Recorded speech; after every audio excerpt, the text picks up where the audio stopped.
We were expecting the new Mapple and Tegria support, but the one thing we didn't expect is a brand new unique mechanic that might impact the future of Vanguard, but probably not in its current iteration.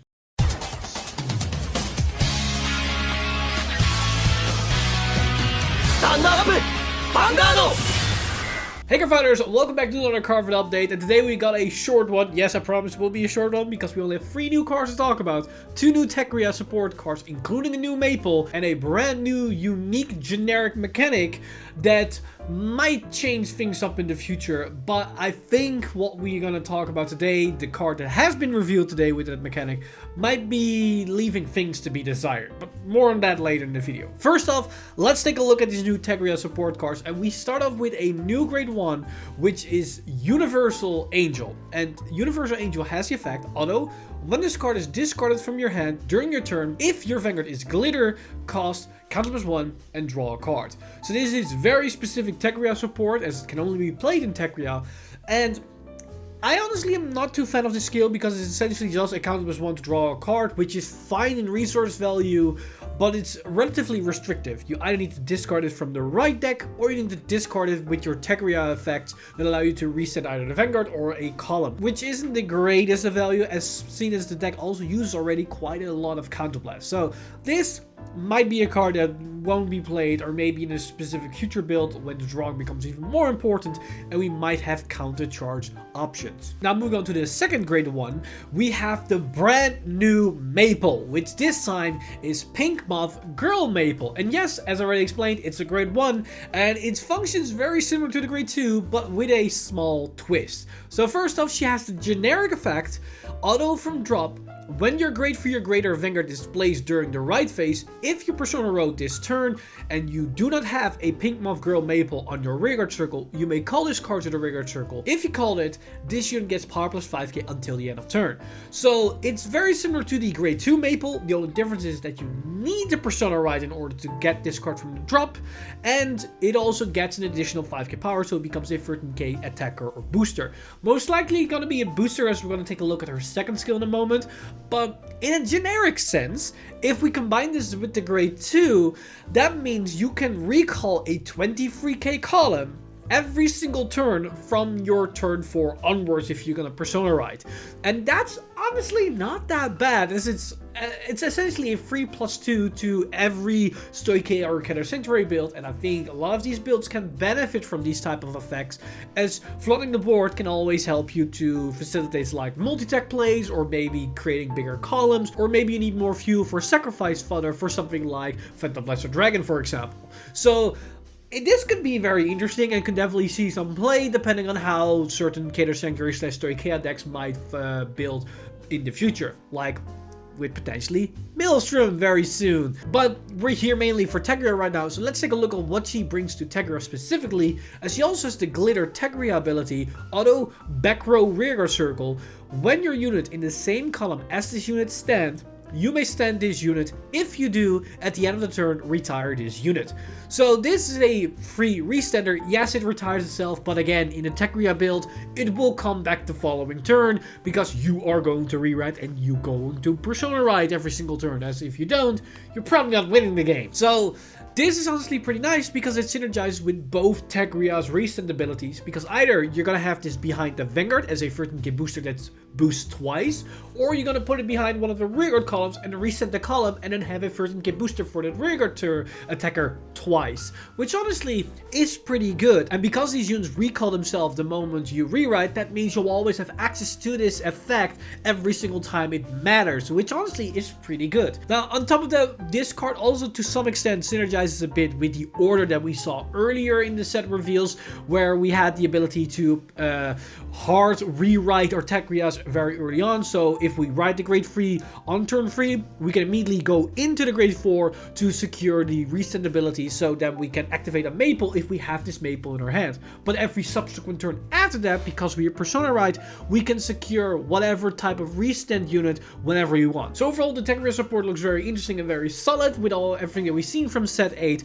And even with the promo order, things can spiral even more out of control, because don't forget, the promo order allows us to empower a Persona right effect, which gives plus 15k to the front row, and that on a column that swings potentially twice with a 13k booster behind it can be quite significant in numbers you're generating. So Tegria is looking pretty damn solid moving out of this set so far. And with that, that brings us to this brand new unique mechanic that's gonna be introduced from set 8 and onwards, as we got a new normal order, or at least right now it's a normal order restrictive mechanic, as we have this great free card, Gratias Cradle. I think that's how you pronounce that. And as you can see, this card looks a little bit different and to some extent unique to my older players out there. Because first off, look at the icon beneath the Great Free. That's not the nation icon. This is, I think, the new Kraylemental Ash-like icon, because this card can be played in any nation, even in the collapse sets. So this can be played in any deck out there. And also what we see here are these three little wisp or fairy type of units that we saw in the original orders back in the V series, because every single V series order had like these little wisps units that usually are in pairs of 3. And this is what we see here again, which is somewhat of a reminiscence of those particular order cards. But that aesthetic thing aside, this card has a very particular effect and also a very particular condition. So first, take a look at the condition. It has Regalis piece. That's a keyword. That's a brand new keyword that we have. And this keyword means you may only have one regular piece in your deck and use in a total of 1 time in a fight. So not only is this a one-off, just like the Overtrigger or the Elemental Sanctitude PG, this card, unlike those cards, when used, doesn't get bound out of the game or removed from the game. It stays in the game, so you use the effect, it goes to drop, but you can only activate it once per game. So you cannot reoccur this, or at least you can get it back to your hand, but you cannot activate the effect more than once per fight. And also, you can only use one regular piece. So if there's ever a scenario where you can have more cards with regular piece in your deck, you can only activate one per fight and the others cannot activate. But right now, you only can play one in your deck as of so far. Now, what does this card actually do? Well, its effect is, play this if you have a grade 3 Vanguard with Persona right and you did not write this turn, activate Persona right. So this is a Persona right enabler, which allows you to honestly run more copies of your main grade 3, because you have your main grade 3 in your right line, then 3 copies in your deck, and then this is essentially an extra copy in your deck to activate the Persona right if you didn't draw into those cards, which honestly is pretty interesting. Now, keep in mind, this doesn't activate the moment you write onto your grade 3 from your right deck, because you just wrote. This essentially, if you cannot on turn 4 find another copy of your grade 3, but you have this card, you can activate it and then just hard activate Persona right. Keep in mind, you draw a card and then give 10k power to your front row continuously, so you also draw the card as you activate the full Persona right gimmick. And because you Persona right via this effect, every skill effect that requires you to Persona right that turn will activate as well. So things like Hexer or Sorceress can benefit from this effect, because now you still quote-unquote Persona right, so those effects will activate accordingly, which is very nice, because this increases the consistency of those cards quite significantly, because from 3 copies in your deck, or should I say 3 copies in your main deck, you now go to 4 copies in your main deck to increase the effect, which honestly is a pretty sizable increase. And because it's a normal order, some decks can even benefit more beyond this that has synergy with order cards, like Zorgar for example, because now you can potentially search out your Persona right more consistently, because think of the Shadow Cloak grade 2 that allows you to dump orders into your drop zone, and then with Alchemagic you can activate that. Now you can quote unquote dump a Persona Ride into your drop zone and then activate it with Alchemagic. Now, that said, Zorga has a pseudo Persona Ride effect order card with, I think, Grief, Despair, Redemption that allows you to get plus 10k to the front row, but this doesn't cost a counterblast and you also draw a card, which is honestly significantly better.